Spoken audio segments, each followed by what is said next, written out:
आप देख रहे हैं झंझट टाइम्स। बिहार प्रदेश कांग्रेस कमेटी के आह्वान पर आज इस प्रेस वार्ता का आयोजन किया गया।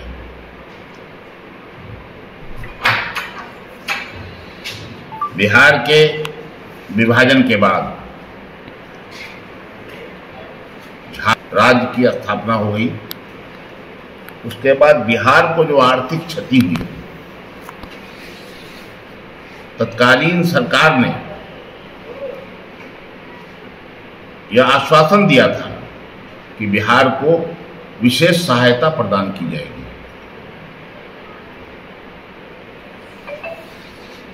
परंतु उस सरकार ने नहीं दिया। 2004 में जब यूपीए की सरकार आई और 2005 में नीतीश जी ने भारत सरकार से बिहार को विशेष राज्य का दर्जा देने की मांग की। उस समय की तत्कालीन कांग्रेस की सरकार ने, जो यूपीए की सरकार थी, उसने रघुराम राजन की अध्यक्षता में एक समिति का गठन किया और उसको यह रेफरेंस दिया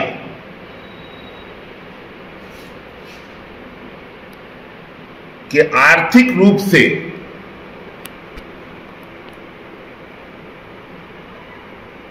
जो राज्य पिछड़े हुए हैं उनको किस तरह से पुराने मानकों को हटाकर नए मानक के आलोक में उनको विशेष राज्य का दर्जा देकर उन्हें आर्थिक सहायता देने का कि क्या रूपरेखा होगी, यही उनके सामने में एक प्रश्न था।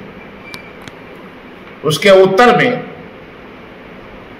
यूपीए सरकार के अंतिम दिनों में, जब यूपीए 2 की सरकार, डॉक्टर मनमोहन सिंह की सरकार का टर्म पूरा हो रहा था, चुनाव होने वाला था, उससे पहले समिति ने रिपोर्ट सबमिट किया। नतीजा यह हुआ कि कांग्रेस सरकार के समय में उस पर कोई अमल नहीं हो सका। बाद की नरेंद्र मोदी की सरकार ने उन सारी रिपोर्ट को ठंडे बस्ते में डाल दिया। कई बार यह मांग की गई, डेलीगेशन भी जाके मिला, लेकिन भाजपा नीति मोदी सरकार के कान पर कभी जूई नहीं लगी। अभी हाल में लोकसभा चुनाव के बाद जब नरेंद्र मोदी जी को बहुमत का आंकड़ा नहीं पहुंचा और उन्हें नीतीश कुमार जी और चंद्रबाबू नायडू जी के बैसाखी की आवश्यकता हुई, तब लोगों को यह, बिहार के लोगों को यह उम्मीद जगी थी कि शायद अब बिहार को विशेष राज्य का दर्जा मिल जाएगा। परंतु पुनः भारत सरकार ने इस मांग को सिरे से खारिज कर दिया, यह कहते हुए कि यह मानकों पर खरा नहीं उतरता है। जबकि रघुराम राजन कमेटी की रिपोर्ट है, उसने दिया है, समिति ने यूपीए सरकार 2 के अंतिम दिन समिति ने धन देने के लिए एक नई प्रणाली सुझाई थी। पूर्व के मापदंडों को समाप्त कर देने, देश के 28 राज्यों को 3 श्रेणियों में यथा सबसे कम विकसित और अपेक्षाकृत विकसित राज्यों की श्रेणियों में बांटने का सुझाव दिया। समिति ने धन देने के लिए एक नई प्रणाली सुझाई थी जो बहुआयामी सूचकांक प्रणाली पर आधारित है। इन्हीं सूचकांक के आधार पर ही राज्यों को उपरोक्त 3 श्रेणियों में बांटा गया था। वह सूचकांक राष्ट्रीय नमूना सर्वेक्षण कार्यालय द्वारा मापी गई प्रति व्यक्ति खपत और गरीबी अनुपात जैसे मापदंडों पर आधारित था।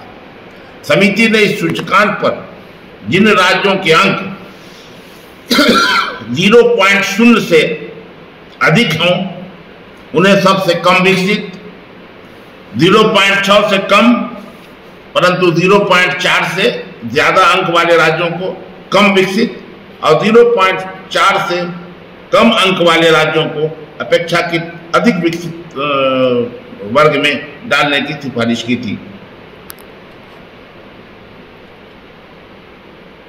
परंतु आज तक केंद्र की सरकार ने इस दिशा में कोई पहल नहीं किया।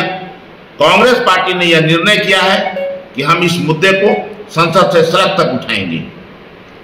हमारे माननीय प्रदेश अध्यक्ष आदरणीय डॉक्टर अखिलेश प्रसाद सिंह ने पिछले दिनों संसद में इस मुद्दे को भी उठाने का काम किया था। हम पुनः आज अपने इस वचन को दोहराते हैं कि क्रमबद्ध तरीके से कांग्रेस पार्टी इस आंदोलन को छेड़ेगी। उसके तहत 13-14 अगस्त को हम प्रत्येक प्रखंड के मुख्यालय में धरना प्रदर्शन का आयोजन करने जा रहे हैं। इसी क्रम में फिर आगे जिला का होगा, फिर राज्य का होगा और कांग्रेस पार्टी का यह आंदोलन चलता रहेगा जब तक कि बिहार को विशेष राज्य का दर्जा नहीं मिल जाता है।